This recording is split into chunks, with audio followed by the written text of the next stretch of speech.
Since I moved up to this area, it seems that my real job in life is to remind everyone that there is a Navy. This is a very Army and National Guard intensive area. But my congratulations to each of you. I just want to take a couple of minutes and I want to give you some thoughts that I have on veterans. When I was a little boy growing up in the 50s and the 60s, everyone's father and some people's mothers were veterans. Almost all were World War II veterans and some were Korean War veterans. But you know, none of us kids ever heard war stories. Veterans didn't talk about the wars. They only talked about their buddies that were in the wars with them.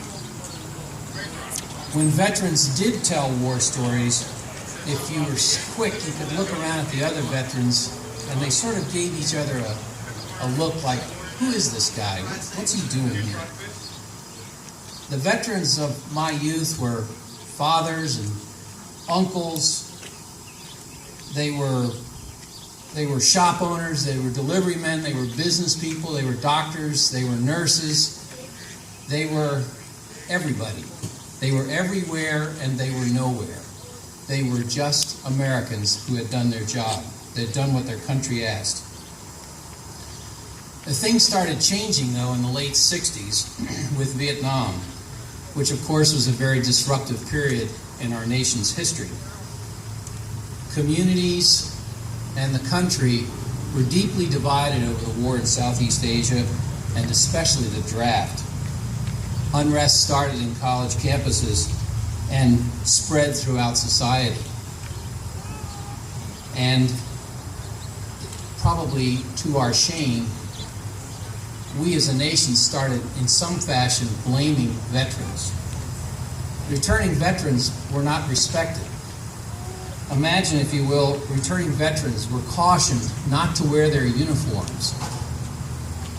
And imagine being drafted into the Army, fighting an unpopular war, and being threatened in an airport in the United States by the very people who watched this process from start to end.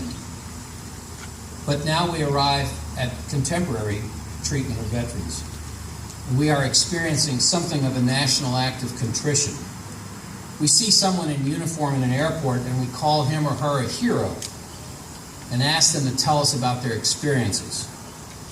But I believe veterans today want what veterans of my youth wanted. They want help reintegrating into the workforce and the local communities. And they want help with medical challenges that resulted from their service. And they want a chance to succeed. They don't want to tell war stories. We Americans are very protective of our rights. Our politicians memorialize them in such documents as the Declaration of Independence and the Bill of Rights. And our press, broadcast media, and even social media proclaim our rights in one form or another with every edition, broadcast,